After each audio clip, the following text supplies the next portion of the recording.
എറണാകുളം ജില്ലാ SC/ST employees welfare corporative society വളരെ കാര്യക്ഷമമായി പ്രവർത്തിക്കുന്നു എന്നുള്ളതിൻ്റെ ഒരു സാക്ഷ്യം കൂടിയാണ് ഇന്നത്തെ ഈ പരിപാടി എന്ന് മനസ്സിലാക്കുന്നു.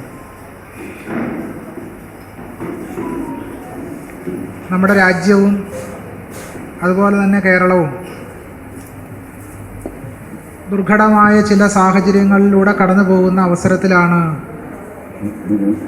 നമ്മളിവിടെ കൂടിയിട്ടുള്ളത്. കേരളം വളരെയധികം പുരോഗമിച്ച സമൂഹമാണെന്ന് പറയുമ്പോൾ പോലും ആ പുരോഗമനത്തിൻ്റേതായ ഗുണവശങ്ങൾ ദളിത് സമൂഹത്തിന് കാര്യമായി അനുഭവിക്കാൻ സാധിച്ചിട്ടുണ്ടോ എന്ന് ആഴത്തിൽ ആത്മപരിശോധന നടത്തേണ്ട ഒരു സന്ദർഭം കൂടിയാണിത്. തീർച്ചയായിട്ടും സമൂഹത്തിലാകമാനം നടന്ന മുന്നേറ്റങ്ങളുടെ ഭാഗമായി, നവോത്ഥാന പ്രവർത്തനങ്ങളുടെ ഭാഗമായി ദളിതാദിവാസി സമൂഹത്തിൽ ഉൾപ്പെട്ട ധാരാളം ആളുകൾ സംവരണത്തിൻ്റെ ഗുണവശങ്ങൾ അനുഭവിച്ച് തീർച്ചയായിട്ടും നാമമാത്രമാണെങ്കിലും ഇന്ന് സർക്കാർ സർവീസിലുള്ളതുകൊണ്ടാണ് ഇത്തരം ചില പരിപാടികൾ സംഘടിപ്പിക്കുന്നതിന്, ഇത്തരം സൊസൈറ്റികളൊക്കെ പ്രവർത്തിക്കുന്നതിന് കാരണമായിട്ടുള്ള അടിസ്ഥാനപരമായൊരു ഘടകം എന്ന് പറയുന്നത്. പക്ഷേ ഏറ്റവും പുതുതായി പുറത്തു വന്ന കേരള ശാസ്ത്ര സാഹിത്യ പരിഷത്തിൻ്റെ പഠനം 2.0 തെളിയിക്കുന്നത് കേരള ഗവൺമെൻറ്റിൻ്റെ അധികാര കസേരകളിൽ ദളിത് ജനവിഭാഗങ്ങളുടെ പ്രാതിനിധ്യം കുറവാണ് എന്നുള്ളതാണ് പഠനം സൂചിപ്പിക്കുന്നത്. ജനസംഖ്യാനുപാതികമായ പ്രാതിനിധ്യം സർക്കാരിൻ്റെ അധികാര തസ്തികകളിൽ, അധികാര കസേരകളിൽ ഇപ്പോഴും ദളിത് സമൂഹത്തിന് വേണ്ടത്ര ഇല്ല എന്നുള്ളതാണ് കേരള ശാസ്ത്ര സാഹിത്യ പരിഷത്തിൻ്റെ പഠനം തെളിയിക്കുന്നത്. ഇതിനു മുൻപ് വന്ന സംസ്ഥാനത്തിൻ്റെ ആസൂത്രണ സാമ്പത്തികാര്യ വകുപ്പിൻ്റെ പഠനം സൂചിപ്പിക്കുന്നത് കേരളത്തിൽ 50-ലധികം പൊതുമേഖലാ സ്ഥാപനങ്ങളുണ്ട്. ഈ പൊതുമേഖലാ സ്ഥാപനങ്ങളുടെ പ്രത്യേകത എന്ന് പറഞ്ഞാൽ ഈ പൊതുമേഖലാ സ്ഥാപനങ്ങൾ പലതും, അതിൻ്റെ നിയമനങ്ങൾ പലതും PSCക്ക് വിടാത്തതാണ്. PSCക്ക് വിടാത്തതായിട്ടുള്ള ധാരാളം പൊതുമേഖലാ സ്ഥാപനങ്ങൾ ഇന്ന് കേരളത്തിലുണ്ട്. അത് 50 അല്ല, അതിൽ കൂടുതൽ പൊതുമേഖലാ സ്ഥാപനങ്ങൾ കേരളത്തിലുണ്ട്. ഇങ്ങനെ PSCക്ക് വിടാത്തത് കൊണ്ട് ഉണ്ടാകുന്ന പ്രശ്നം എന്ന് വെച്ചാൽ അവിടെ നിന്നും വളരെ കൃത്യമായിട്ട് സംവരണം പാലിക്കപ്പെടുന്നില്ല. അങ്ങനെ സംവരണം പാലിക്കാതെ വരുമ്പോൾ എന്താ സംഭവിക്കുന്നത്? സംവരണം പാലിക്കാതെ വരുമ്പോൾ പൊതുപണം ഏറ്റവും കൂടുതൽ ഒഴുകുന്ന ഈ പൊതുമേഖല ദളിതാദിവാസി ജനവിഭാഗങ്ങൾക്ക് പൊതുപണം ലഭിക്കാത്ത ഒരവസ്ഥാവിശേഷം ഉണ്ടാവും. ഇത് വളരെ കാര്യമായിട്ട് നമ്മുടെ സമൂഹത്തിൽ നടന്നുകൊണ്ടിരിക്കുകയാണ്. രണ്ടാമത്തെ ഒരു പ്രധാനപ്പെട്ട വിഷയം എന്ന് പറഞ്ഞു കഴിഞ്ഞാൽ ദളിത് സമൂഹം ഇന്ന് നേരിടുന്ന മറ്റൊരു പ്രധാനപ്പെട്ട പ്രതിസന്ധി എന്ന് പറയുന്നത് അതും പൊതുപണം ഒഴുകുന്നൊരു മേഖലയാണ്. അത് കേരളത്തിലെ എയ്ഡഡ് വിദ്യാഭ്യാസ മേഖലയാണ്. കേരളത്തിലെ എയ്ഡഡ് വിദ്യാഭ്യാസ മേഖലയിൽ പ്രത്യേകിച്ച് SNDPയുടെ, NSSൻ്റെ, സിറിയൻ ക്രിസ്ത്യാനികളുടെ ഒക്കെ തന്നെ മാനേജ്മെൻറ്റ് കീഴിലുള്ള എയ്ഡഡ് വിദ്യാഭ്യാസ സ്ഥാപനങ്ങൾ, കേരളത്തിലെ തിരുവിതാംകൂർ, മലബാർ, കൊച്ചിൻ ദേവസ്വം ബോർഡുകൾക്ക് കീഴിലുള്ള കോളേജുകൾ, ഇവിടെ ഒന്നും തന്നെ സംവരണമില്ലാത്തതിനാൽ JRFും നെറ്റും PhDയും ഒക്കെ ഉണ്ടായിട്ടും മഹാത്മാ അയ്യങ്കാളി സ്വപ്നം കണ്ട BAക്കാരല്ല PhDക്കാരുണ്ടായിട്ട് പോലും അവർക്കൊന്നും തന്നെ ഈ സ്ഥാപനങ്ങളിൽ ജോലി കിട്ടാത്ത അവസ്ഥാവിശേഷമാണ് ഇപ്പോഴും ഉള്ളത്. അതുകൊണ്ടാണ് കേരളം പുരോഗമിച്ചു എന്ന് പറയുമ്പോൾ പോലും ആ പുരോഗമനത്തിൻ്റെ ഗുണഫലങ്ങൾ ദളിത് സമുദായത്തിലേക്ക് പൂർണ്ണമായിട്ടും എത്തിയിട്ടില്ല എന്ന് പറയുന്നൊരു അവസ്ഥാവിശേഷം വളരെ കാര്യക്ഷമമായിട്ട് നമ്മുടെ സമൂഹത്തിൽ ഇപ്പോഴും തുടരുന്ന ജാതി വിവേചനത്തിൻ്റെ പ്രത്യക്ഷ ദൃഷ്ടാന്തമാണ്. എയ്ഡഡ് മേഖലയിൽ വളരെ ശക്തമായ രീതിയിൽ ഒരു കൊള്ള നിലനിൽക്കുകയാണ്. അഴിമതി, ശക്തമായ അഴിമതിയാണ് നിലനിൽക്കുന്നത്. NSSൻ്റെ സ്ഥാപനത്തിൽ അസിസ്റ്റന്റ് പ്രൊഫസർ തസ്തികയിലേക്ക് ഒരു ഇൻ്റർവ്യൂ നടക്കുക എന്ന് വിചാരിക്കുക. ആ ഇൻ്റർവ്യൂവിൽ നായന്മാർ മാത്രമേ ഉള്ളൂ. പട്ടികജാതിക്കാരോ ആദിവാസികളോ ആരെങ്കിലും ചെന്നാൽ അവരെ ഒരിക്കലും എടുക്കാൻ പോകുന്നില്ല. ഇനിയും പട്ടികജാതിക്കാരുടെ കൈ കൊടുക്കാൻ 50 ലക്ഷം ഉണ്ടെങ്കിൽ പോലും, കോഴയായി കൊടുക്കാൻ 50 ലക്ഷം ഉണ്ടെങ്കിൽ പോലും ഒറ്റ പട്ടികജാതിക്കാർ NSSൻ്റെ കോളേജിൽ അസിസ്റ്റന്റ് പ്രൊഫസറായി എടുക്കില്ല.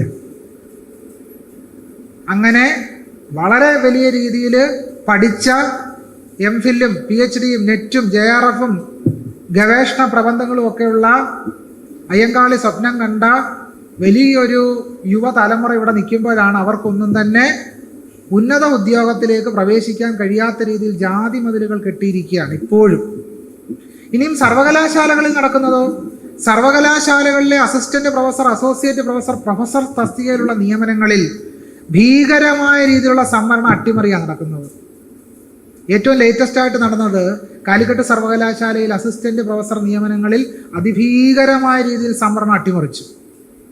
എന്ന് പറഞ്ഞാൽ SC/ST വിഭാഗത്തിന്റെ സംവരണം മുഴുവൻ അട്ടിമറിച്ച് നേരെ റാങ്ക് ലിസ്റ്റ് തന്നെ തലകുത്തി, സംവരണ റൊട്ടേഷൻ തന്നെ തലകുത്തി നിൽക്കുന്ന രീതിയിലാണ് ഈ അവസ്ഥാവിശേഷം ചെന്ന് നിൽക്കുന്നത്. ഇതിലൂടെ എന്താ സംഭവിക്കുന്നത്? നമുക്ക് അർഹതപ്പെട്ട, ദളിത് സമുദായത്തിന് അർഹതപ്പെട്ട ഉദ്യോഗ പദവിയിലേക്ക് നമ്മുടെ കുട്ടികൾക്ക്, പഠിച്ച കുട്ടികൾക്ക് പ്രവേശിക്കാൻ കഴിയാത്ത ഒരു സാഹചര്യം വളരെ ശക്തമായിട്ട് കേരളത്തിൽ നിലനിൽക്കുന്നു എന്നുള്ളതാണ്.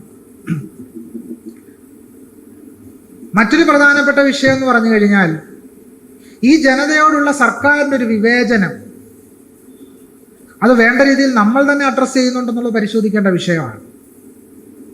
കേരളത്തിൽ ആദ്യമായിട്ട് പട്ടികജാതി വിഭാഗത്തിൽ ഒരു മന്ത്രിയില്ലാത്ത മന്ത്രിസഭ ആണ് ഈ മന്ത്രിസഭ. കേരളത്തിൽ ഇപ്പോഴത്തെ മന്ത്രിസഭ പട്ടികജാതിക്കാരുടെ പ്രതിനിധിയായിട്ട് ആരുമില്ല, ഒരൊറ്റ ഒരാൾ പോലും ഇല്ല. എന്തുകൊണ്ടാണ് ഇങ്ങനെ സംഭവിക്കുന്നത്? പട്ടികജാതിക്കാരായിട്ടുള്ള ആരും തന്നെ മന്ത്രിസഭയിൽ ഇല്ലാതെ വരുന്നത് എന്തുകൊണ്ടാണ് അങ്ങനെ സംഭവിക്കുന്നത്?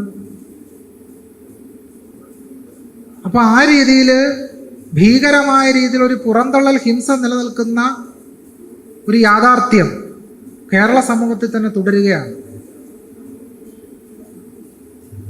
ഈ ഗ്രാന്റ് സ്ഥിരമായി മുടങ്ങുന്നു, സ്ഥിരമായിട്ട് ഈ ഗ്രാന്റ് മുടങ്ങിക്കൊണ്ടിരിക്കുക.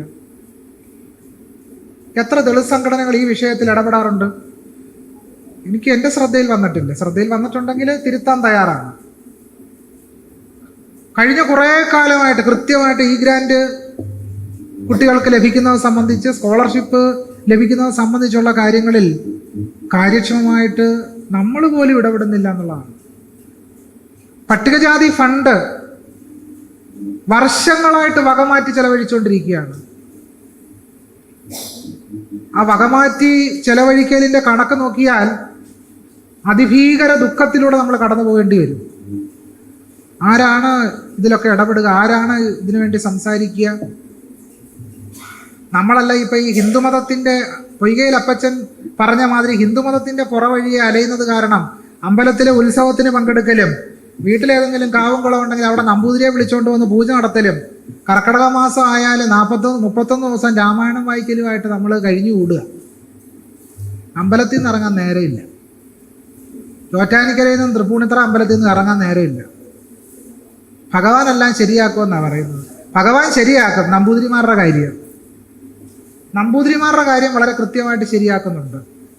നയന്മാരുടെ കാര്യം വളരെ കൃത്യമായിട്ട് ശരിയാക്കുന്നുണ്ട്. പട്ടികജാതിക്കാരെന്തെങ്കിലും അവകാശത്തിനായിട്ട് 10,000 സമരം നടത്തിയാലും ഒരു പ്രയോജനമില്ല. EWS സംവരണം നടപ്പിലാക്കാൻ 50 ഗ്രാം മൈദ പോലും NSSന് ചെലവഴിക്കേണ്ടി വന്നിട്ടില്ല. വേണ്ടി വന്നിട്ടുണ്ടോ? 50 ഗ്രാം മൈദ പോലും ചെലവഴിക്കേണ്ടി വന്നിട്ടില്ല. കാരണം പോസ്റ്റർ ഒട്ടിക്കുമെങ്കിലും വേണമല്ലോ. EWS സംവരണം നടപ്പിലാക്കണമെന്ന് പറഞ്ഞ് ഒരു പോസ്റ്റർ പോലും ഈ സവർണ സമുദായങ്ങൾക്ക് ചെലവഴിക്കേണ്ടി വന്നിട്ടില്ല. പക്ഷേ നാം നമ്മുടെ അവകാശത്തിനായി നിരന്തരം ശബ്ദിക്കേണ്ടി വരുന്ന ഒരു സാഹചര്യം. ഇപ്പോൾ ലേറ്റസ്റ്റ് ആയിട്ട് അയ്യപ്പ സംഗമം നടന്നു. കേരളത്തിലുള്ള ആളുകളൊക്കെ അയ്യപ്പ ഭക്തരുണ്ട്, അയ്യപ്പ വിശ്വാസികളുണ്ട്, വിശ്വാസം ഇല്ലാത്തവരുണ്ട്, ഒക്കെ ശരി തന്നെ. കേരളത്തിൻ്റെ ഒരു സാംസ്കാരിക ചരിത്രം പരിശോധിച്ചാൽ കേരളത്തിൽ ഒരുപാട് സമ്മേളനങ്ങളും സംഗമവും നടന്നിട്ടുള്ളൊരു സ്ഥലമാണ് കേരളം. അതിൽ ഏറ്റവും പ്രധാനപ്പെട്ട ഒരു സമ്മേളനം എന്ന് പറഞ്ഞാൽ കൊച്ചിയിൽ നടന്ന കായൽ സമ്മേളനമാണ്. പുലയരുടെ നേതൃത്വത്തിൽ നടന്ന കൊച്ചി കായൽ സമ്മേളനം. എന്തിനു വേണ്ടിയായിരുന്നു കൊച്ചി കായൽ സമ്മേളനം നടത്തിയത്? അവകാശത്തിന് വേണ്ടി നടത്തിയ സമരമാണ് കായൽ സമ്മേളനം. സഹോദരൻ അയ്യപ്പന്റെ നേതൃത്വത്തിൽ കൊച്ചിയിൽ ചെറായിൽ പന്തിഭോജനം നടന്നു. എന്തിനു വേണ്ടിയായിരുന്നു? മനുഷ്യ തുല്യത എന്നുള്ള പ്രഖ്യാപനമായിരുന്നു. 1924 നാരായണ ഗുരുസ്വാമികളുടെ നേതൃത്വത്തിൽ ആലുവായിൽ സർവമത സമ്മേളനം നടന്നു. എന്തിനു വേണ്ടിയായിരുന്നു? മതങ്ങൾ തമ്മിലുള്ള കലഹം പാടില്ല എന്നും മനുഷ്യരെല്ലാം തുല്യരാണെന്നുമുള്ള പ്രഖ്യാപിക്കലായിരുന്നു ആലുവയിൽ നടന്ന സർവ്വമത സമ്മേളനത്തിന്റെ കാതൽ.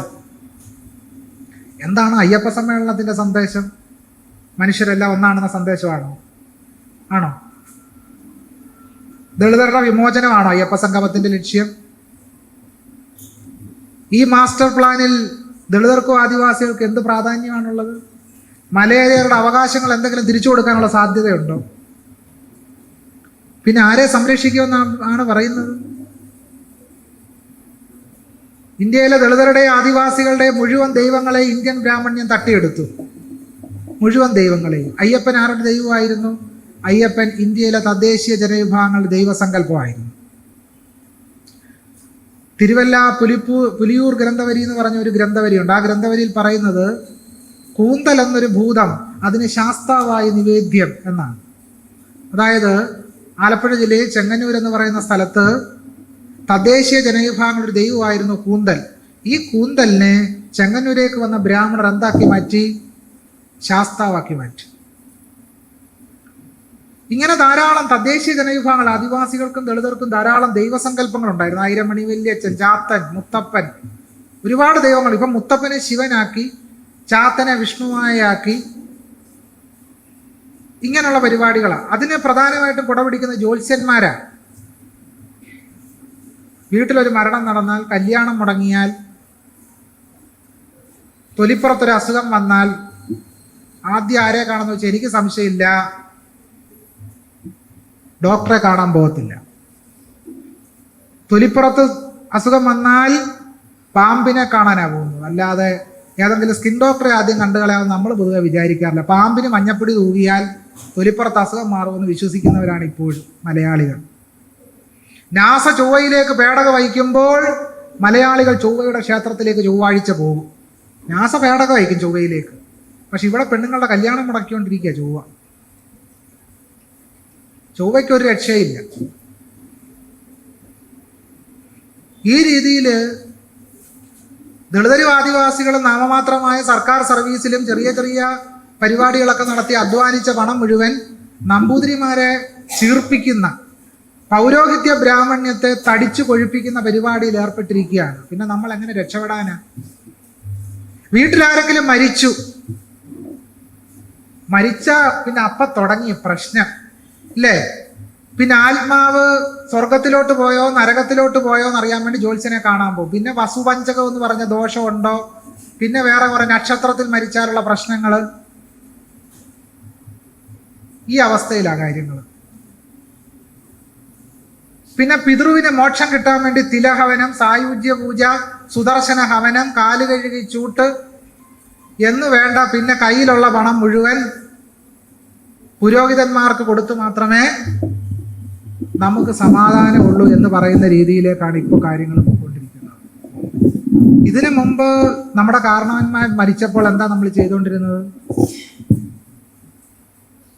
ഇതിനു മുമ്പ് ഒരു കാലഘട്ടത്തിൽ നമ്മുടെ കുട്ടികൾ എങ്ങനെയാണ് വിദ്യാഭ്യാസം ആരംഭിച്ചിരുന്നത്? ഇന്ന് പക്ഷേ അമ്പലത്തിൽ പോയി അരിയിൽ എഴുതാതെ സമാധാനമില്ല. മഹാത്മാ അയ്യങ്കാളി പോരാടിയതിന്റെ ഫലമായിട്ടാണ് വിദ്യാലയത്തിലേക്ക് പ്രവേശനം സിദ്ധിച്ചത്. ആണോ അല്ലയോ? അതെ. പക്ഷെ ഇപ്പൊ നമ്മൾ പറയുന്നത് സരസ്വതിയാ വിദ്യാഭ്യാസം തന്നെന്ന്. ആയമ്മ ഉണ്ടായിരുന്നെങ്കിൽ എന്തിനാണ് അയ്യങ്കാളിക്ക് ഇത്രയും വലിയ പോരാട്ടം നടത്തേണ്ട ആവശ്യമില്ലായിരുന്നല്ലോ. കയ്യിൽ വീണ പിടിച്ച ആ യുവതിയല്ല ഇന്ത്യയിലെ ദളിത് സമുദായത്തിന് വിദ്യ പ്രദാനം ചെയ്തത്. നമ്മൾ മറന്നു പോകരുത്.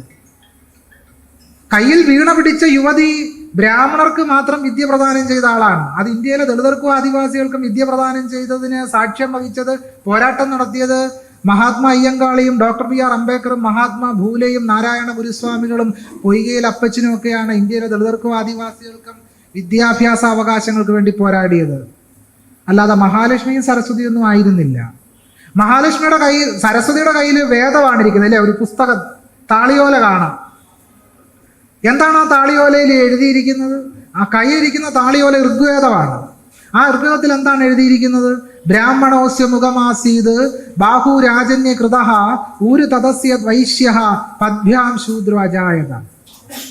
വിരാട് പുരുഷന്റെ മുഖത്ത് നിന്ന് ബ്രാഹ്മണനുണ്ടായി, കൈകളിൽ നിന്ന് ക്ഷത്രിയനുണ്ടായി, ഊരുക്കളിൽ നിന്ന്, തുടകളിൽ നിന്ന് വൈശ്യനുണ്ടായി, പാദത്തിൽ നിന്ന് ശൂദ്രനുണ്ടായി എന്നാണ് ഋഗ്വേദത്തിൽ പറയുന്നത്. അപ്പൊ ദളിതരും ആദിവാസികൾ ഇവിടെ നിന്നുണ്ടായി? ഈ പറയുന്ന നാലിനകത്ത് നമ്മളാരും ഇല്ല. അപ്പോൾ പെരിയാർ ഇ വി രാമസ്വാമി നായ്ക്കർ പറഞ്ഞു അവരൊക്കെ അവരവരുടെ അച്ഛനമ്മമാർക്കുണ്ടായി. ബ്രാഹ്മണരും ക്ഷത്രിയരും വൈശ്യരും ഒക്കെ ഈ മുഖത്തും കാലിൽ നിന്നൊക്കെ ഉണ്ടായപ്പോൾ ദളിതരും ആദിവാസികളും അവരവരുടെ അച്ഛനമ്മമാർക്കാണ്. അതുകൊണ്ട് നമുക്ക് ആത്മാഭിമാനമുണ്ട്. നമ്മളാരുടെ മുഖത്ത് നിന്നും കയ്യിൽ നിന്നും ഒന്നും അല്ല ഉണ്ടായത്. ഇമാതിരി അമ്മമ്മ കഥകൾ പറയുന്ന, മനുഷ്യരെ നാലായി തരംതിരിക്കുന്ന, മനുഷ്യരെ നികൃഷ്ടരായി കാണുന്ന ഒരവസ്ഥാവിശേഷം ഇപ്പൊ കേരളത്തിലെല്ലാം വളരെ പ്രസിദ്ധമായിട്ടുള്ള ഒന്നാണ് ഈ ഭാഗവത സപ്താഹ യജ്ഞം, ഇല്ലേ? ആണോ അല്ലയോ? ചാക്ക് കണക്കിന് അരി ഇവിടെ ഇരിക്കുന്നവരെല്ലാം കൊടുക്കുന്നുണ്ടാവും എന്നുള്ള കാര്യത്തിൽ എനിക്ക് സംശയമൊന്നുമില്ല. എനിക്ക് സംശയമില്ല കാര്യത്തിൽ.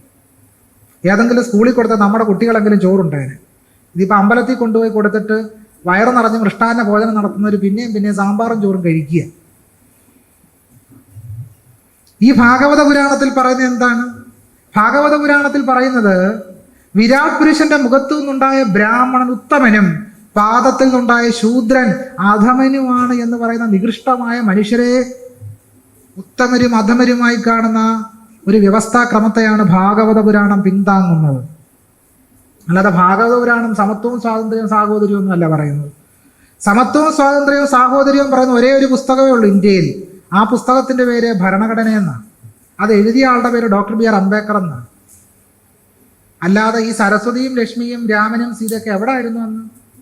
ഇവരൊന്നും നമ്മളെ സഹായിച്ചിട്ടില്ല. അതുകൊണ്ട് ഈ ദേവപ്രശ്നം, അഷ്ടമംഗല ദേവപ്രശ്ന പരിപാടികൾക്കൊക്കെ നമ്മൾ പോയി നിന്ന് പിണിയാളുകളായി കൊടുത്താൽ അതിൻ്റെ ദുരിതഫലം പേർന്ന് നമ്മുടെ കുട്ടികൾ തന്നെ ആയിരിക്കുമെന്ന് മറന്നു പോകരുത്.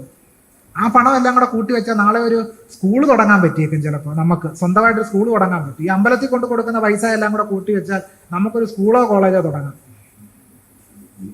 അതിനാണ് നമ്മൾ ഊർജ്ജസ്വലത കാണിക്കുക. അല്ലാതെ ഏതെങ്കിലും കാരണവർ മരിച്ചാൽ പിറ്റേ ദിവസം പിന്നെ മൃത്യുഞ്ജയ ഹോമം, സുദർശന കവനമെന്നും പറഞ്ഞ് വെറുതെ 25,000 30,000 ചെലവഴിക്കാവുന്ന മാത്രമേ ഉള്ളൂ. വേറെ ഒരു പ്രയോജനം അതുകൊണ്ടില്ല. ഒരിക്കൽ യുക്തിവാദിയായ A.T. കോവൂര് ചോദിച്ചു, മൃത്യുഞ്ജയ ഹോമം ചെയ്താൽ രോഗം മാറുമായിരുന്നെങ്കിൽ എന്തിനാണ് ഹോസ്പിറ്റല്? മെഡിക്കൽ കോളേജിന്റെ ആവശ്യമില്ലല്ലോ. പകരം മെഡിക്കൽ കോളേജിന് വരെ എല്ലാ പഞ്ചായത്തിലും ഒരു മൃത്യുഞ്ജയ ഹോമശാല സ്ഥാപിച്ചാൽ മതിയായിരുന്നല്ലോ. A.T. കോവൂര് ചോദിച്ചു, ഈ ശത്രു സംഹാര ഹോമവും ശത്രു സംഹാര പുഷ്പാഞ്ജലിയും നടത്തി ശത്രുക്കളെയൊക്കെ അങ്ങോട്ട് കീഴടക്കാമായിരുന്നെങ്കിൽ എന്തിനീ അതിർത്തിയിൽ പട്ടാളം? കുറച്ച് മന്ത്രവാദികളെ അങ്ങോട്ട് അയച്ചാൽ മതിയല്ലോ. കാശ്മീരിന്റെ പാകിസ്ഥാന്റെ ഒക്കെ അതിർത്തിയിൽ മന്ത്രവാദം പഠിച്ച ആളുകളെ അങ്ങോട്ട് വിന്യസിക്കുക. എന്തിനീ പട്ടാളത്തിന് ഇത്രയൊക്കെ പണം ചെലവഴിക്കേണ്ട ആവശ്യമുണ്ടോ? പീരങ്കിയുടെ പൈസ ലാഭിക്കാം, ആണവായുധങ്ങളുടെ പൈസ ലാഭിക്കുക. ഇവിടുന്ന് യജുർവേദവും അഥർവേദവും പഠിച്ചൊരു മന്ത്രവാദികളെ അങ്ങോട്ട് അയക്കുക. കാര്യം വളരെ നിസ്സാരം.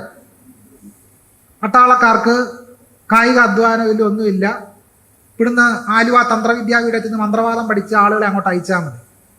ഈ രീതിയിൽ പരിഹാസ്യമായ രീതിയിൽ നമ്മൾ ഈ ബ്രാഹ്മണ്യത്തിന്റെ പുറകെ നടക്കുകയാണ്. ഡോക്ടർ ബി ആർ അംബേദ്കർ പറഞ്ഞു, എന്താണ് ദളിത് സമുദായത്തിന്റെ വിമോചനത്തിനുള്ള പ്രധാനപ്പെട്ട തടസ്സം? അംബേദ്കർ പറഞ്ഞു, വേദങ്ങളിലുള്ള വിശ്വാസം, കർമ്മത്തിലും പുനർജന്മത്തിലുള്ള വിശ്വാസം, പൂണൂലിട്ട ദൈവങ്ങളിലുള്ള വിശ്വാസം, ബലിയിലുള്ള വിശ്വാസം. ഇത്തരം വിശ്വാസങ്ങൾ കൊണ്ടാണ് ദളിത് സമൂഹം രക്ഷപ്പെടാത്തത് എന്ന് ഡോക്ടർ ബി ആർ അംബേദ്കർ വളരെ മുമ്പേ തന്നെ ആഴത്തിൽ തിരിച്ചറിഞ്ഞിരുന്നു. അതുകൊണ്ട് അംബേദ്കർ പറഞ്ഞു, ഞാൻ ഗണപതിയെയും ഗൗരിയെയും ശ്രീരാമനെയും ഒന്നും ആരാധിക്കില്ല. ഞാൻ ബ്രാഹ്മണ പുരോഹിതന്മാരെ പങ്കെടുപ്പിക്കുന്ന ആചാര അനുഷ്ഠാനങ്ങൾ നടത്തില്ല എന്ന് വളരെ ശക്തമായ രീതിയിൽ ഡോക്ടർ ബി ആർ അംബേദ്കർ പറയുകയുണ്ട്. പക്ഷെ ഇപ്പം നമ്മൾ കല്യാണം നടത്തണമെങ്കിൽ അമ്പലത്തിൽ വെച്ചേ കല്യാണം നടത്തുള്ളൂ. കല്യാണം നടത്തിയാൽ ബ്രാഹ്മണ പുരോഹിതൻ വേണം, ഇല്ലേ? ഇപ്പൊ കല്യാണം വേറെ നിലയ്ക്കും കൂടെ മാറിയിട്ടുണ്ട്. കല്യാണത്തിന് ഇപ്പൊ ഹോമം പോലും നടത്തുന്നതായിട്ട് ശ്രദ്ധയിൽപ്പെട്ടിട്ടുണ്ട്, ഇല്ലേ? ഹോമം, കല്യാണ മണ്ഡപത്തിലെ ഹോമം, വലിയ തീയൊക്കെ പുകച്ചുള്ള പരിപാടിയാണ്. ഇങ്ങനെ പല രീതിയിൽ അന്ധവിശ്വാസത്തിന്റെ പന്താവുകളിലൂടെ മലയാളി സമൂഹം സഞ്ചരിച്ചുകൊണ്ടിരിക്കുകയാണ്. നമ്മുടെ ധനമാണ് വെറുതെ ഇങ്ങനെ പൗരോഹിത്യത്തിന് ചെലവഴിച്ച് നമ്മൾ പാഴാക്കിക്കൊണ്ടിരിക്കുന്നത്. അതിലൊരു കാര്യമാണ്, കർക്കിടക മാസമായി കഴിഞ്ഞാൽ 31 ദിവസവും പിന്നെ ഒരു പുസ്തകത്തിൽ നിന്ന് കണ്ണെടുക്കത്തില്ല. ആ പുസ്തകത്തിന്റെ പേരാണ് രാമായണം. നമ്മുടെ അപ്പനപ്പന്മാരും എല്ലാം രാമായണം വായിച്ചിട്ടുണ്ടോ? ഉണ്ടോ? രാമായണം വായിക്കാൻ പോയിട്ട് പാടത്തുനിന്ന് കയറാൻ നേരം ഉണ്ടായിരുന്നില്ല. അപ്പോഴാ രാമായണം. മഴ പെയ്യുമ്പോൾ പട്ടിണി കിടക്കുകയോ അതോ രാമായണം വായിക്കാൻ പോവോ? വെളിച്ചെണ്ണയുടെ വില ഇപ്പം എത്ര? വെളിച്ചെണ്ണയ്ക്ക് 400 രൂപയുടെ മേളിലാണ് ഇപ്പോൾ വെളിച്ചെണ്ണ 1 കിലോയ്ക്ക്. ആണോ അല്ലയോ? അതെ. എള്ളെണ്ണയ്ക്ക് എന്തോ വിലയുണ്ട്? ഏകദേശം അത്രയും വില. ചന്ദനത്തിരിക്കോ, കർപ്പൂരം, ഇതെല്ലാം കൂടെ കണക്കൂട്ടി എത്ര രൂപ വരും? ഇതെല്ലാം വെച്ചിട്ട് വായിക്കുന്ന പുസ്തകം ഏതാണ്? രാമായണം. വായിക്കുന്ന വരികൾ എന്താണ്? കാരണഭൂതന്മാരാം ബ്രാഹ്മണരുടെ ചരണാരുണാംബുജ ലീനവാംസു സഞ്ചയം മമ ചേതോ ദർപ്പണത്തിന്റെ മാലിന്യം അത് തീർത്ത് ചേതസി തെളിഞ്ഞിടുവാൻ വണങ്ങുന്നേ. എണ്ണ ഒഴിച്ച് 5 തിരി അല്ല 10 തിരി ഇട്ടിട്ട് വായിക്കുന്ന എന്താ? ബ്രാഹ്മണരുടെ കാലിലെ പൊടി എൻ്റെ ഹൃദയം ശുദ്ധീകരിക്കണേ ഭഗവാനേ. ഇതാ പ്രാർത്ഥിക്കുന്നു. വേറൊരു സംഗതി ഉണ്ടുണ്ട്. രാമരാമ പാഹിമാം മുകുന്ദരാമ പാഹിമാം. ഭംഗിയോടെ ബ്രാഹ്മണർക്ക് ഭൂമി തന്നെ നൽകുവാൻ ഭാർഗവനായി വന്നുദിച്ച രാമരാമ പാഹിമാം. എന്നാൽ ഇപ്പൊ പുതിയ തലമുറയിലെ കുട്ടികൾ സന്ധ്യയ്ക്ക് ഇങ്ങനെ സമയം ചെലവഴിക്കുന്ന എനിക്ക് തോന്നുന്നില്ല. അതിനേക്കാളും ഭേദം ഇൻസ്റ്റാഗ്രാം നോക്കിയിരിക്കുക. അതിനേക്കാളും ഭേദം ഇൻസ്റ്റാഗ്രാമോ ഫേസ്ബുക്കോ നോക്കുക. ബ്രാഹ്മണർക്ക് ഭൂമി കൊടുക്കാമെന്ന രാമൻ എന്നെ രക്ഷിക്കണമെന്ന് നമ്മൾ പ്രാർത്ഥിച്ചാൽ എന്തെങ്കിലും ഫലമുണ്ടോ? നമുക്ക് ഭൂമി തരാനാണോ ഈ കോടാലി രാമൻ വന്നിട്ടുള്ളത്? അല്ല. അദ്ദേഹം ബ്രാഹ്മണരെ രക്ഷിക്കുവാനും ബ്രാഹ്മണർക്ക് ഭൂമി കൊടുക്കുവാനുമാണ് ഈ രാമൻ വന്നത്. ആ രാമനെ നമ്മൾ സന്ധ്യക്കിരുന്ന് മുകുന്ദരാമ ബാഹിമാം എന്ന് വിളിച്ചിട്ട് എന്തെങ്കിലും കാര്യമുണ്ടോ? ഒരു കാര്യമില്ല. ഭാഗവത സപ്താഹ യജ്ഞവേദിയിലെ ഒരു പ്രധാനപ്പെട്ട ഘടകം എന്ന് പറഞ്ഞാൽ കുചേലവൃത്തമാണ്, അല്ലേ? ഒരു വൃദ്ധ ബ്രാഹ്മണൻ ഇങ്ങനെ കുചേലന്റെ വേഷവും കെട്ടി അവലുമായിട്ട് വരുന്ന രംഗം ഇന്നിപ്പോ ഭാഗവത സപ്താഹ യജ്ഞവേദികളുടെ ഒരു സ്ഥിരം നാടകമാണ്. ആണോ അല്ലയോ? അതെ. ഈ കൃഷ്ണൻ ബ്രാഹ്മണർക്കല്ലാതെ ആർക്കാ ദാനം നൽകിയിട്ടുള്ളത്? കുചേലൻ ഒരു ബ്രാഹ്മണനായതുകൊണ്ടാണ് കുചേലന് കൃഷ്ണൻ ദാനം നൽകിയത്. അല്ലാതെ ഇന്ത്യയിലെ ഒരു അവർണർക്കും അബ്രാഹ്മണർക്കും ദളിതർക്കും ആദിവാസികൾക്കും കൃഷ്ണൻ ദാനം നൽകിയ ചരിത്രമേ ഇല്ല. ദാനം നൽകിയ ചരിത്രമേ ഇല്ല. എന്തുകൊണ്ടാണ് കുചേലനോട് നമ്മൾ ചോദിക്കാത്തത്? കുചേലന് അത്യാവശ്യം ഭൂമി ഉണ്ടെന്നാണ് ഭാഗവത പുരാണത്തിൽ പറയുന്നത്. നമ്മളൊക്കെ ഭൂമി കൊണ്ട് എന്ത് ചെയ്യും? കൃഷി ചെയ്യും. ഒരു വെണ്ടയ്ക്കെങ്കിലും നമ്മൾ നടുവല്ലോ, ഒരു വാഴക്കൊന്നെങ്കിലും നട്ടുപിടിപ്പിക്കുമല്ലോ, വാഴക്കൊല എന്തെങ്കിലും ഉണ്ടാകുമല്ലോ, ഇല്ലേ? ചങ്ങമ്പുഴയുടെ വാഴക്കൊല കവിതകൾ വായിച്ചാൽ നമുക്കറിയാം. പക്ഷെ മലയാളി ഒരിക്കൽ പോലും ചോദിച്ചില്ല കുചേലൻ എന്തുകൊണ്ടാണ് വീടിന്റെ മുറ്റത്തൊരു ഒരു വാഴയെങ്കിലും നടാഞ്ഞത്. അങ്ങനെയാണെങ്കിൽ കൃഷ്ണനെ കാണുന്നത് ഒഴിവാക്കാമായിരുന്നു. കാരണം വാഴപ്പിണ്ടിയെങ്കിലും തോരൻ വെച്ച് കഴിക്കാമായിരുന്നു. പക്ഷെ മലയാളി ഒരിക്കലും ആ ചോദ്യം ചോദിച്ചില്ല. എന്തുകൊണ്ട് കുചേലൻ വീട്ടിൽ കൃഷി ചെയ്തില്ല? അങ്ങനെയാണെങ്കിൽ കൃഷിയിൽ നിന്നെടുത്ത ആദായം കൊണ്ട് ദാരിദ്ര്യം ഇല്ലാതെ കുചേലന് കഴിയാമായിരുന്നു. ഇപ്പൊ സ്വന്തമായിട്ട് അധ്വാനിക്കാൻ വയ്യ. ഇവിടെ കിടന്ന് ദളിതരും ആദിവാസികളും കഷ്ടപ്പെട്ടിട്ട് അതിന്റെ ആദായം വെച്ചിട്ട് ജീവിക്കാനിരിക്കുകയാണ് ഈ കുത്തക പൗരോഹിത്യ മേധാവിത്വം. അതിന്റെ കഥയാണ് കുചേലവൃത്തം എന്ന് പറയുന്ന കഥ. അതുകൊണ്ട് രുക്മിണി സ്വയംവരത്തിൻ്റെ അന്ന് പോയി സദ്യ കഴിക്കുന്നതിൽ എനിക്ക് വിരോധമില്ല. പക്ഷേ ഈ ചരിത്രമൊക്കെ നമുക്ക് ഓർമ്മ വേണം. ഈ ചരിത്രമൊന്നും നമ്മൾ മറന്നു പോകരുത്. ഈ ചരിത്രം മറന്നാൽ പിന്നെ നമ്മളില്ല. അതുകൊണ്ടാണ് ഈ മായാ കഥകൾ പറഞ്ഞ് അധ്യാത്മ രാമായണം മഹാഭാരതം ഒക്കെ ആയിട്ട് സീരിയലുകളുണ്ടല്ലോ. ഇപ്പൊ കൃഷ്ണന്റെയും രാധയുടെയും സീരിയലാണ് ഇപ്പൊ പ്രധാനം. പിന്നെ 6 മണിക്ക് കുടുംബവിളക്ക് കുത്തുവിളക്കെന്നും പറഞ്ഞ് അങ്ങ് തുടങ്ങും, ഇല്ലേ? എന്താണ് ആ സീരിയലുകളുടെ പ്രശ്നം? എവിടെയാണ് കിടക്കുന്നത്? ആ സീരിയലുകളിൽ എവിടെങ്കിലും ദളിതരുടെയും ആദിവാസികളുടെയും പ്രശ്നം പറയുന്ന ഒരു സീരിയലെങ്കിലും മലയാളത്തിലുണ്ടോ? ദളിതരുടെയും ആദിവാസികളുടെയും പ്രശ്നങ്ങൾ പറയുന്ന ഒരു സീരിയലെങ്കിലും മലയാളത്തിലുണ്ടോ? ഉണ്ടോ? ഇല്ല. ആരുടെ ദുഃഖമാണ് ഈ സീരിയലുകളിൽ? 6 മണി മുതൽ ആരുടെ ദുഃഖമാണ് സീരിയലുകളിൽ നമ്മൾ കാണുന്നത്? അത് കേരളത്തിലെ ഇന്ത്യയിലെ സവർണറുടെ ദുഃഖമാണ്. ഈ സവർണ ദുഃഖം കണ്ടിട്ട് ദളിതരും ആദിവാസികളും സന്ധ്യക്കിരുന്ന് കരച്ചില്ല, അണ്ടാവ് കണക്ക് കരച്ച് കണ്ണീര് വറ്റിക്കുക. ഇത് നമ്മൾ അനുഭവിക്കുന്ന ഒരു സാംസ്കാരികമായ പ്രശ്നമാണ് എന്നുള്ളതാണ് അടിസ്ഥാനപരമായിട്ട് സൂചിപ്പിക്കാനുള്ളത്. നമ്മളും അറിഞ്ഞോ അറിയാതെയോ ഈ വെജിറ്റേറിയൻ പാരമ്പര്യത്തിന് കീഴടങ്ങുന്നു എന്നുള്ളതാണ്. നമ്മളാരും ഇറച്ചിയും മീനും കഴിക്കാത്തവരൊന്നും ആയിരുന്നില്ല, അല്ലേ? നമ്മുടെ മുൻ തലമുറയിൽപ്പെട്ടവർ ഇറച്ചിയും മീനും ഒക്കെ കഴിച്ചിട്ടാണ് ഒരു തരത്തിൽ അതിജീവിച്ചത്. പക്ഷെ ഇന്ന് നമ്മളോട് പറയുന്നു, നിങ്ങൾ സാമ്പാറും പച്ചടിയും കിച്ചടിയും കഴിച്ചാൽ മതി. ഒരു പൊതുപരിപാടി നടക്കുമ്പോൾ അവിടെ ഇറച്ചിയോ മീനോ ഉള്ള ഒരു സദ്യ ഇന്ന് നമുക്കില്ല. നമ്മുടെ സദ്യയുടെ ചിട്ടവട്ടങ്ങൾ തന്നെ സമ്പൂർണ്ണമായി മാറിക്കഴിഞ്ഞു. വെജിറ്റേറിയൻ സദ്യയാണ് സദ്യ എന്ന പേരിൽ ഇപ്പോൾ അറിയപ്പെടുന്നത്. ആണോ? അതെ. സാമ്പാർ കേരളീയമാണെന്ന് പറയുന്നു. സാമ്പാർ എങ്ങനെയാണ് കേരളീയ ഭക്ഷണമാകുന്നത്? സാമ്പാർ മഹാരാഷ്ട്രയിൽ നിന്നാണ് ഇങ്ങോട്ട് വന്നത്, തമിഴ്നാട്ടിലേക്ക്. തമിഴ്നാട്ടിൽ നിന്ന് കേരളത്തിൽ നമ്മൾ കുറച്ച് കായവും കൂടെ ചേർത്ത് സാമ്പാറാക്കി. പുട്ട് നമ്മുടേതാണോ? പുട്ട് കേരളീയ ഭക്ഷണമാണ്. അല്ല, പോർച്ചുഗീസുകാർ വന്നതുകൊണ്ടാണ് പുട്ടുണ്ടായത്. ഇടിയപ്പം അങ്ങനെ ഉണ്ടായി. സിറിയൻ ക്രിസ്ത്യാനികൾ വന്നിട്ടാണ് ഇടിയപ്പം ഉണ്ടായത്. കപ്പ എവിടെ നിന്ന് വന്ന് പോർച്ചുഗീസുകാർ കൊണ്ടുവന്നു. പിന്നെ എന്താണ് കേരളീയരുടെ എന്ന് പറയുന്നത് ഉണ്ടായത്? അച്ചാർ നമ്മുടേതാണോ? പേർഷ്യക്കാർ വന്നിട്ടാണ് അച്ചാർ ഉണ്ടായത്. കുഴലപ്പം ആരുടെയാ? സിറിയൻ ക്രിസ്ത്യാനികളുടെ. ചൂല് കണ്ടുപിടിച്ചതാരാ? ഈ കണ്ണടച്ച് ധ്യാനിച്ചിരിക്കുന്ന മഹർഷിമാരാണ് ചൂല് കണ്ടുപിടിച്ചത്? ഒന്നുമല്ല. എന്താണ് ഈ കണ്ണടച്ചിരിക്കുന്ന മഹർഷിമാർ ഇന്ത്യക്ക് നൽകിയ സംഭാവന? ഒരുപാട് മഹർഷിമാർ കണ്ണടച്ചിരിക്കുന്നതായിട്ട് കാണുന്നുണ്ടല്ലേ, തപസ് ചെയ്യുന്നതായിട്ട് കാണുന്നുണ്ട്. എന്താണ് ഇവർക്ക് ഇന്ത്യക്ക് ഇവർ നൽകിയ സംഭാവന എന്താണ്? നമ്മളിപ്പോൾ തണുത്തിരിക്കുന്നല്ലോ ഈ മുറിയിൽ അല്ലേ? ഈ ഫാൻ കണ്ടുപിടിച്ചത് വാൽമീകിയ വ്യാസനമാണോ? അല്ല. പാടത്ത് കൃഷിപ്പണി ഏറ്റവും നന്നായിട്ട് കൃഷി ചെയ്യാമെന്ന് കണ്ടുപിടിച്ചത് ആരാ? അത് പാടത്ത് കൃഷി ചെയ്ത ദളിതരും ആദിവാസികളാണ് കൃഷി എങ്ങനെ ചെയ്യാമെന്ന് കണ്ടുപിടിച്ചത്. അല്ലാതെ ഈ കണ്ണടച്ചിരുന്ന മഹർഷിമാർക്ക് കൃഷി ചെയ്യാൻ അറിഞ്ഞുകൂടായിരുന്നു. കൃഷി അറിഞ്ഞുകൂടായിരുന്നു അവർക്ക്. വെജിറ്റേറിയനിസത്തിലേക്ക് വന്നാൽ നമ്മൾ അറിഞ്ഞോ അറിയാതെ ഈ പച്ചക്കറി രാഷ്ട്രീയത്തിലേക്ക് വഴിമാറിപ്പോകുന്നൊരവസ്ഥാവിശേഷമുണ്ട്. എന്നാൽ ഈ രാമനും സീതയൊക്കെ ശുദ്ധ വെജിറ്റേറിയന്മാരായിരുന്നോ? ആയിരുന്നോ? രാമൻ രാവിലെ പാലും പഴവും, ഉച്ചയ്ക്ക് മിൽക്കി ബാറും, രാത്രിയിൽ പനിനീരും കഴിച്ചിട്ടാണോ രാമനും കൃഷ്ണനും ജീവിച്ചിരുന്നത്? അല്ല എന്ന് വാൽമീകി രാമായണവും ഭാഗവതവും ഒക്കെ പരിശോധിച്ചാൽ അറിയാം. വാൽമീകി രാമായണത്തിൽ സീത വനവാസത്തിനായി പോകുന്ന സന്ദർഭത്തിൽ ഗംഗയോട് പ്രാർത്ഥിക്കുന്നുണ്ട്. ഇങ്ങനെയാണ് പ്രാർത്ഥിക്കുന്നത്: യക്ഷേ ത്വാം പ്രിയതാം ദേവി, അല്ലയോ യക്ഷി, നീ ഞങ്ങളിൽ പ്രീതിപ്പെടുക. വനവാസം കഴിഞ്ഞ് തിരിച്ചെത്തിയാൽ എന്ത് നൽകാം? സുരാകട സഹസ്രേണ മാംസഭൂതൗദനേനച്ച. വനവാസം കഴിഞ്ഞ് തിരിച്ചെത്തിയാൽ എന്ത് നൽകാം? 1000 കുടം മദ്യം നൽകാം. പിന്നെ മാംസോദനം നൽകാം. ഓദനം എന്ന് പറഞ്ഞാൽ ചോറ്, മാംസം എന്ന് പറഞ്ഞാൽ മാംസം എന്ന് തന്നെ അർത്ഥം. അപ്പോൾ മാംസോദനം എന്ന് പറഞ്ഞാൽ എന്താ അർത്ഥം? നിങ്ങൾക്കെല്ലാം ഇഷ്ടമുള്ള സാധനമാണ്. എന്താണ് മാംസോദനം? മാംസം കലർന്ന ചോറിനെ നമ്മൾ എന്താ വിളിക്കുക? ചിക്കനോ ബീഫോ ഇട്ട ചോറിനെ നമ്മൾ എന്താ വിളിക്കുക? ബിരിയാണി എന്നാണ് വിളിക്കുക. അപ്പോൾ സീതാദേവി ഗംഗയ്ക്ക് എന്താണ് വഴിപാടായി നേർന്നത്? ചിക്കൻ ബിരിയാണി അല്ലെങ്കിൽ ബീഫ് ബിരിയാണിയാണ് എന്ന് വാൽമീകി രാമായണം പറയുന്നു.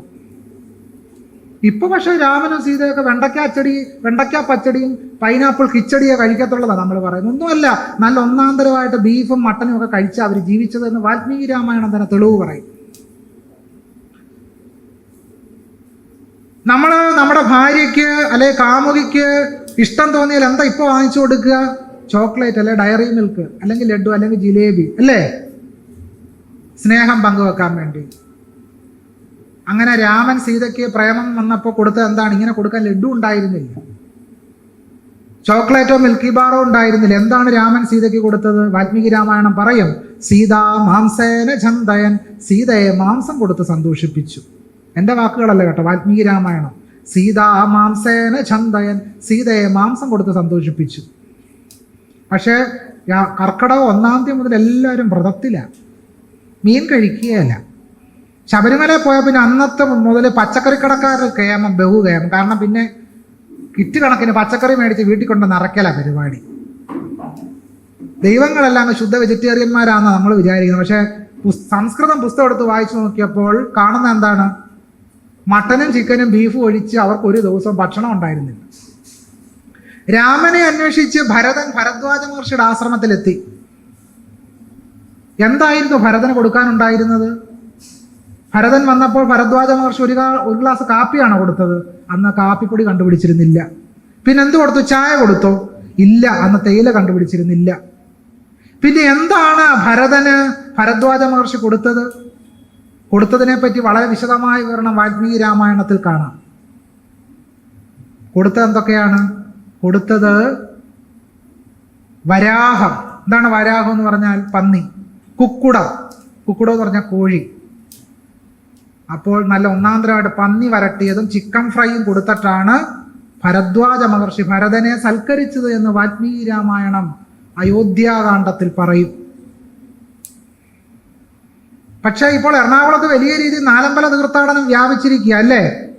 രാവിലെ ഇഡ്ഡലിയും സാമ്പാറും, ഉച്ചയ്ക്ക് ചോറും സാമ്പാറും തൈര് സാധവുമായിട്ട് നമ്മളിങ്ങനെ പച്ചക്കറിയുമായിട്ട് നടക്കുക. ദൈവങ്ങൾ അവിടെ മൃഷ്ടാന്ന ഭോജനം, ചിക്കൻ, മട്ടൻ, പന്നിയൊക്കെ ആയിട്ട് ബഹുകേമന്മാരായി നടന്ന ചരിത്രം വാൽമീകി രാമായണം പറയും. ശ്രീകൃഷ്ണ പരമ്പരയിൽ നിങ്ങൾ തട്ടത്തിൽ ആപ്പിൾ ഓറഞ്ചിരിക്കുന്നതായിട്ട് കണ്ടിട്ടുണ്ടാവും ഇല്ലേ? ശ്രീകൃഷ്ണ പരമ്പര ഇപ്പൊ രാമായണ സീരിയൽ ഇറങ്ങിയിട്ടുണ്ട്. സീരിയലിനകത്ത് നമ്മൾ കാണുന്നത് എന്താണ്? തട്ടത്തിൽ ആപ്പിൾ ഓറഞ്ചിരിക്കുന്ന. നമ്മൾ അറിയേണ്ട യാഥാർത്ഥ്യം, അന്ന് ആപ്പിൾ കൃഷി ഉണ്ടായിരുന്നില്ല. മുഗളന്മാർ വന്നതിന് ശേഷമാണ് കാശ്മീരിലും ഇന്ത്യയിലും ഒക്കെ ആപ്പിൾ കൃഷി ആരംഭിച്ചത്. പിന്നെ 5000 വർഷത്തിന് മുമ്പ് എവിടെ ആപ്പിൾ കൃഷി ഉണ്ടായിരുന്നെന്നാണ് പറയുന്നത്? കൃഷ്ണൻ ചപ്പാത്തി ഇരുന്ന രംഗം ശ്രീകൃഷ്ണ പരമ്പരയിൽ കാണാം. ചപ്പാത്തി ഉണ്ടാകണമെങ്കിൽ വിപുലമായ രീതി ഗോതമ്പ് കൃഷി നടക്കണം. വേണോ വേണ്ടയോ? പക്ഷെ ശ്രീകൃഷ്ണ പരമ്പരയിൽ കുചേലനുമായിട്ടിരുന്ന് ചപ്പാത്തി ഇരുന്ന് കൃഷ്ണനെ നമ്മൾ കാണുക. എന്നാ ചപ്പാത്തി കണ്ടുപിടിച്ചത്? എന്ന് ചപ്പാത്തി ഉണ്ടായി ഇന്ത്യയിൽ? ഈ ചരിത്രമെല്ലാം നാം മറന്നുകൊണ്ട് നമ്മളൊരു മായാലോകത്തിൽ അകപ്പെടുത്തുക. മറ്റൊരു കാര്യം കൂടിയുണ്ട്, നമ്മളെ തലയിൽ കെട്ടിയേപ്പിച്ച സീരിയൽ അങ്ങോട്ട് തുറക്കുമ്പോഴത്തേക്കും വലിയ മണിമാളികകളാണ് നമ്മൾ സീരിയലിൽ കാണുക അല്ലേ? രാമായണ സീരിയൽ എന്ന് പറയുമ്പോഴത്തേക്കും സീരിയലിനകത്ത് ഭയങ്കര കൊട്ടാരക്കെട്ടുകളാണ് നമ്മൾ കാണുന്നത്. ആണോ അല്ലയോ? തിളങ്ങുന്ന കൊട്ടാരമാണ്. പക്ഷെ വാൽമീകി രാമായണം വായിച്ചു നോക്കുമ്പോൾ അറിയാൻ കഴിയും, കൗസല്യ വനവാസ സന്ദർഭത്തിൽ ബോധം കെട്ട് വീഴുക. രാമനും സീതയും കൂടെ കാട്ടിലോട്ടിറങ്ങാൻ പോകുമ്പോഴേ കൗസല്യ ബോധം കെട്ട് വീഴുകയാണ്. കൗസല്യ എങ്ങോട്ടാണ് ബോധം കെട്ട് വീണത്? രാമായണം പറയും കൗസല്യ പാംസു സ്നാനിതയായി തീർന്നു. പാംസു എന്ന് പറഞ്ഞാൽ എന്താണ്? പൊടി. സ്നാനിത കുളിച്ചവൾ. പാംസു സ്നാനിത പൊടിയിൽ കുളിച്ചവൾ. എന്തുകൊണ്ടാണ് കൗസല്യ പൊടിയിൽ കുളിച്ചത്? ചരിത്ര പണ്ഡിതനായ സംഘാലിയ ആ ചോദ്യത്തിന്റെ പുറകെ പോയി അന്വേഷിച്ചു. എന്തുകൊണ്ടാണ് കൗസല്യക്ക് പൊടിയിൽ കുളിക്കേണ്ടി വന്നത്? ഇപ്പൊ ഇവിടെ ആരെങ്കിലും ബോധം കെട്ട് വീണാൽ പൊടിയിൽ കുളിക്കുവോ? ഇല്ല. എന്തുകൊണ്ടാ? നല്ല ഒന്നാന്തരം ഗ്രാനൈറ്റും ടൈൽസ് ഇട്ടിരിക്കുക. കൗസല്യ എന്തുകൊണ്ടാണ് പൊടിയിൽ കുളിച്ചത്? കൗസല്യ പൊടിയിൽ കുളിക്കാൻ കാരണം ചുട്ടെടുത്ത ഇഷ്ടിക കൊണ്ടല്ല വീട് നിർമ്മിച്ചത്, ചുടാത്ത ഇഷ്ടിക കൊണ്ടാണ്. എന്ന് പറഞ്ഞാൽ കളിമണ്ണ് കൊണ്ട് വെറുതെ ഇങ്ങനെ ഒരു ചുവരുണ്ടാക്കി വെച്ചിട്ടേ ഉണ്ടായിരുന്നുള്ളൂ എന്നാണ് വാൽമീകി രാമായണം പറയുന്നത്. സീരിയലിൽ നമ്മൾ കാണുന്ന എന്താ? വലിയ കൊട്ടാരം. യഥാർത്ഥത്തിൽ ഉണ്ടായിരുന്ന എന്താ? കളിമണ്ണിന്റെ വീട്. ഇങ്ങനെ നമ്മളെ വർഷങ്ങളായിട്ട് സീരിയൽ കാണിച്ച് പറ്റിച്ചുകൊണ്ടിരിക്കുകയാണ്. ഇത്രയും വിശദമായി പറയാൻ കാരണം ഇമ്മാതിരി അമ്മുമ്മ കഥകളുടെ പുറകെ പോയി ജീവിതം നശിപ്പിച്ചിട്ട് ഒരു കാര്യവും ഇല്ല. അതിനു പകരം നമ്മുടെ തലമുറയെ കൂടുതൽ ശക്തമായി വാർത്തെടുക്കാനുള്ള രാഷ്ട്രീയമായ ഇച്ഛാശക്തിയുള്ള ഒരു ജനതയായിട്ട് നമ്മൾ മാറുക എന്നുള്ളതാണ് ഏറ്റവും പ്രധാനം. മറ്റുള്ള സമുദായങ്ങളെല്ലാം ആ രീതിയിലാണ് ഇപ്പോൾ പ്രവർത്തിച്ചുകൊണ്ടിരിക്കുന്നത്. എന്തുകൊണ്ടാണ് ദളിത് സമുദായത്തിൽപ്പെട്ട വ്യത്യസ്ത സംഘടനകൾക്ക് ഭാവിയിൽ നമ്മുടെ കുട്ടികളെ IAS-കാരും IPS-കാരും മറ്റ് വ്യത്യസ്ത അഡ്മിനിസ്ട്രേഷനിലേക്ക് നമ്മുടെ കുട്ടികളെ നയിക്കുന്ന രീതിയിൽ അക്കാദമികൾ ഉണ്ടാക്കാൻ സാധിക്കാത്തത്? മലേറിയ സഭയ്ക്ക് അത്തരം ചില അക്കാദമികളുണ്ട് കുട്ടികളെ വാർത്തെടുക്കുന്നതിന് വേണ്ടി. പക്ഷെ നമുക്ക് ദളിത് സമുദായത്തിൽപ്പെട്ട മറ്റ് സമുദായങ്ങൾക്ക് അത്തരമുള്ള ഒന്നും ഉള്ളതായിട്ട് എൻ്റെ ശ്രദ്ധയിൽപ്പെട്ടിട്ടില്ല. ഉണ്ടെങ്കിൽ തിരുത്താം. നമ്മുടെ സമുദായത്തിൽപ്പെട്ട കുട്ടികൾ ഭാവിയിൽ അവരെ വാർത്തെടുക്കുന്ന ഇപ്പൊ സ്വയം പ്രചോദിതരായിട്ടോ അവരുടെ കുടുംബത്തിൽ നിന്നുള്ള സപ്പോർട്ട് കൊണ്ട് മാത്രമാണ് കുട്ടികൾ മുൻനിരയിലേക്ക് എത്തുന്നത്. മുൻനിരയിലേക്ക് വരുമ്പോൾ പോലും അവരെ പുറന്തള്ളുന്ന ഭീകരമായ ഒരു വ്യവസ്ഥ നമ്മുടെ രാജ്യത്ത് നിലനിൽക്കുകയാണ്. മാനവ വിഭവശേഷി മന്ത്രാലയം പാർലമെന്റിൽ വെച്ച കണക്ക് സൂചിപ്പിക്കുന്നത് ഇന്ത്യൻ IIT-കളിലെ 6049 അധ്യാപക തസ്തികയിൽ 121 ദളിതരും ആദിവാസികൾ ഒഴിച്ചാൽ ബാക്കി മുഴുവൻ വരേണ്യ വിഭാഗത്തിൽപ്പെട്ടവരാണെന്നാണ് കണക്കുകൾ തെളിയിക്കുന്നത്. ഒരു പിന്നോക്കക്കാരനായ ഈഴവൻ മദ്രാസ് IIT-യിൽ പ്രൊഫസറായിട്ട് അദ്ദേഹത്തിന് ഇവിടെ നിൽക്കാൻ രക്ഷയില്ലാത്ത രീതിയിൽ ജാതി വിവേചനം അനുഭവിച്ചു എന്നുള്ള വാർത്ത പുറത്തു വന്നു. ഇന്ത്യയിലെ IIT-കളിൽ നിന്ന് 10,000-കണക്കിന് ദളിത് മുസ്ലിം വിദ്യാർത്ഥികളാണ് ഓരോ വർഷവും ജാതി വിവേചനം സഹിക്കാൻ വയ്യാതെ വിദ്യാഭ്യാസം പൂർത്തീകരിക്കാതെ പുറത്തേക്ക് വരുന്നത്. അത്ര കഠിനമായ ജാതിഹിംസ ഇന്ത്യയിലെ IIT-കളിൽ നിലനിൽക്കുക. അങ്കുൽ പലിവാളിന്റെ പഠനം സൂചിപ്പിക്കുന്നത് ഇന്ത്യൻ സർവകലാശാലകളിലെ 96% അധ്യാപക തസ്തികകളിലും വരേണ്യ വിഭാഗത്തിൽ നിന്നുള്ളവരാണ് അധ്യാപകരെന്നാണ് കണക്കുകൾ തെളിയിക്കുന്നത്. തിരുവിതാംകൂർ ദേവസ്വം ബോർഡിന്റെ കാര്യം ഞാൻ പറഞ്ഞു കഴിഞ്ഞു.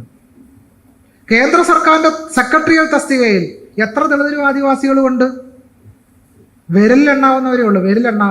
90% പേരും സവർണ ബ്രാഹ്മണ വിഭാഗത്തിൽ നിന്നുള്ളവരാണ്.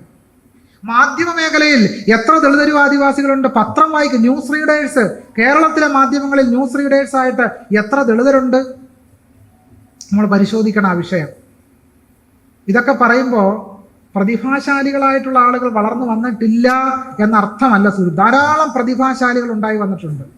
സിനിമാ സംവിധായകരായി, സാഹിത്യകാരന്മാരായി, സർക്കാർ ഉദ്യോഗസ്ഥരായി, അധ്യാപകരായി, ജില്ലാ കളക്ടർമാരായി വലിയൊരു പരിണിതപ്രജ്ഞരായ ആളുകളെ സംഭാവന ചെയ്തൊരു സമൂഹമാണ് ദളിത് സമുദായം. പക്ഷേ ഇങ്ങനെ പരിണിതപ്രജ്ഞരായ മികച്ച അക്കാദമിഷ്യന്മാരായ സാഹിത്യകാരന്മാരായ ഒരുപാട് ആളുകൾ ഉള്ളപ്പോൾ പോലും അവരെ ഉൾക്കൊള്ളാനുള്ള ഒരു സമീപനവും വ്യവസ്ഥയും നമ്മുടെ രാജ്യത്ത്, നമ്മുടെ സംസ്ഥാനത്തില്ല എന്നുള്ളതാണ്. എന്തുകൊണ്ടാണ് സാഹിത്യ അക്കാദമിയുടെ അധ്യക്ഷനായിട്ട് ഒരു ദളിതൻ വരാത്തത്? എന്തുകൊണ്ടാണ് കേരളത്തിലെ സർവകലാശാലയിലെ ഒരു ദളിതനെ വൈസ് ചാൻസലർ ആക്കാത്തത്? നോക്കൂ, കേരളത്തിൽ സംവരണ മണ്ഡലങ്ങൾ ഇല്ലായിരുന്നുവെങ്കിൽ കേരളത്തിൽ ഒരു പാർട്ടി ഒരു ദളിതനെയും മത്സരിപ്പിക്കില്ലായിരുന്നു. സംശയം വേണ്ട, മത്സരിപ്പിക്കില്ല. ഡോക്ടർ ബി ആർ അംബേദ്കർ ഭാവന ചെയ്ത ഒരു സംവരണം ഉള്ളത് കൊണ്ടാണ് ഇപ്പോഴും ദളിതര് പല മണ്ഡലങ്ങളിലും മത്സരിച്ച് MLA MP ഒക്കെ ആകുന്നത്. സംവരണം ഇല്ലെങ്കിൽ അതോ ഗതിയ. ഈ പറയുന്ന വിപ്ലവം പറയുന്ന ആരും കാണത്തില്ല. അപ്പൊ വിപ്ലവമൊക്കെ എവിടെ വരെ ഉണ്ടെന്ന് ചോദിച്ചാൽ ജാതി മൂല്യങ്ങളാണ് അവരുടെ വിപ്ലവം എന്ന് പറയുന്നത്. ഇതാണ് വിപ്ലവം. ഈ അവസ്ഥാവിശേഷം അതിഭീകരമായിട്ട് നമ്മുടെ രാജ്യത്ത് ഇപ്പോഴും നിലനിൽക്കുകയാണ്. ഇങ്ങനെ നമ്മൾ വ്യത്യസ്ത സ്ഥാപനങ്ങളെടുത്ത് പരിശോധിക്കണം. അതിഭീകരമായ പുറന്തള്ളൽ ഹിംസ നമ്മൾ അനുഭവിക്കുന്നുണ്ട്.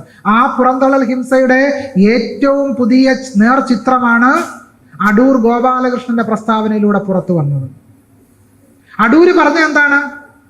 ദളിതർക്കും സ്ത്രീകൾക്കും സിനിമ നിർമ്മിക്കാനായി ഫണ്ട് കൊടുക്കുമ്പോൾ അത് വീതിച്ച് പല കഷ്ടങ്ങളായിട്ട് കൊടുക്കണം, ഒരു വിഷയം. രണ്ടാമത്, ദളിതർക്കും സ്ത്രീകൾക്കും ഫണ്ട് കൊടുക്കുമ്പോൾ എന്ത് കൊടുക്കണം?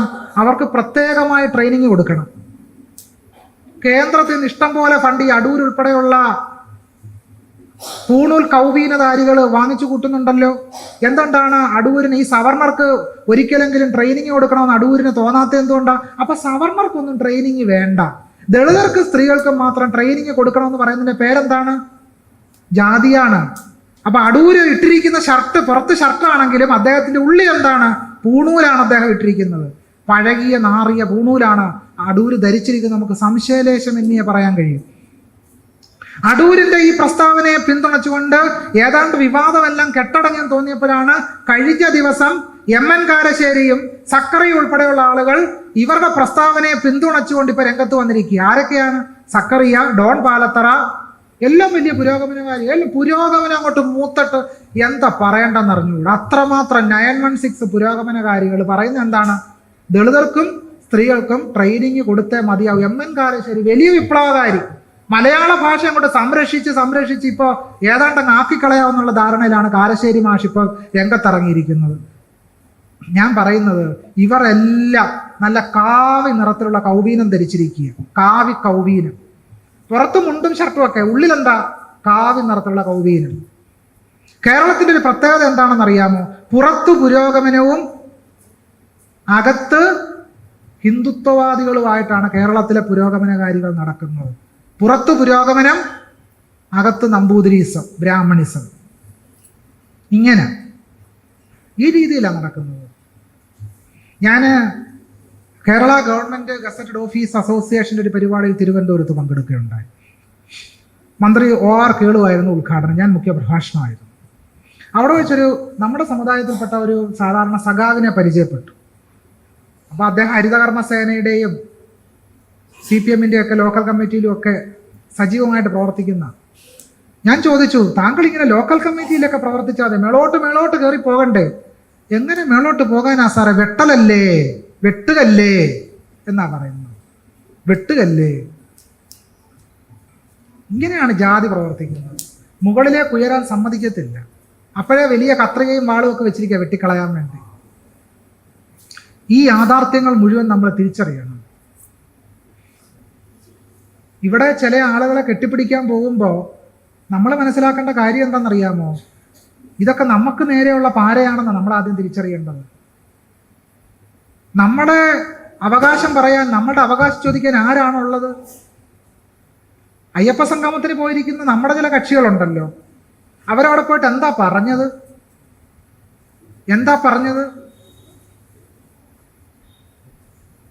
നമ്മുടെ അവകാശത്തിന് വേണ്ടി ഏത് തരത്തിലാണ് അവർ സംസാരിച്ചിട്ടുള്ളത്? ഈ യാഥാർത്ഥ്യം കൂടി നമ്മൾ തിരിച്ചറിയണം. നമുക്കിന്ന് വേണ്ടത് എന്താണ്?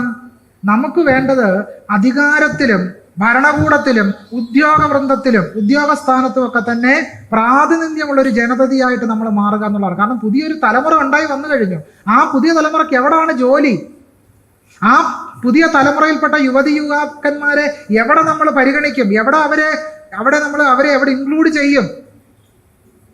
ഈ നെറ്റും JRF ഒക്കെ PhD നേടി നമ്മുടെ കുട്ടികൾ എവിടെ പോകും? BA BEd MA BEd ഉള്ള നമ്മുടെ കുട്ടികൾ ഏത് സ്കൂളിൽ ജോലി ചെയ്യും? ഇപ്പൊ പുതിയ 4 ഇയർ UG സമ്പ്രദായം നടപ്പിലാക്കി. 4 വർഷ ബിരുദാനന്തര ബിരുദ സമ്പ്രദായം പുറത്തു വന്നു കഴിഞ്ഞു. എന്താണ് ആ സമ്പ്രദായത്തിന്റെ കുഴപ്പം? ആ സമ്പ്രദായം വന്നതോടുകൂടി കോളേജുകളിലെ യൂണിവേഴ്സിറ്റികളിലെ നിയമനങ്ങൾ നേരെ പകുതിയായി ചുരുങ്ങുക ചെയ്തത്. മലയാളത്തിന്റെയും ഇംഗ്ലീഷിന്റെയും ഹിസ്റ്ററിയുടെയും അസിസ്റ്റന്റ് പ്രൊഫസർ തസ്തികയിലുള്ള റാങ്ക് ലിസ്റ്റ് PSC പുറത്തു വന്നിട്ട് 3 വർഷം കഴിഞ്ഞു. ഒറ്റ നിയമനം പോലും നടന്നിട്ടില്ല. ഇങ്ങനെ നിയമനം നടക്കാതെ വരുമ്പോൾ എന്താ സംഭവിക്കുക? നമ്മുടെ കുട്ടികൾക്കാണ് നിയമനം കിട്ടാതെ വരുന്നത്. നമ്മുടെ കുട്ടികൾ പുറത്തു നിൽക്കുകയാണ്. അതിഭീകരമായ രീതിയിൽ നമ്മളെ പുറന്തള്ളൽ നേരിടുന്നു എന്നുള്ളതാണ്. എന്താണ് പോലീസിനും ഭരണകൂടത്തിനും നമ്മളോടുള്ള സമീപനം? ആ സമീപന്റെ നേർസാക്ഷ്യമാണ് ബിന്ദു എന്ന് പറയുന്ന ദളിത് സ്ത്രീ നേരിടേണ്ടി വന്നത്. ഈ മാധ്യമങ്ങൾ മൈക്യമായിട്ട് മരണവീട്ടിലും വിവാഹപ്പന്തലും എല്ലാം നടക്കുമല്ലോ.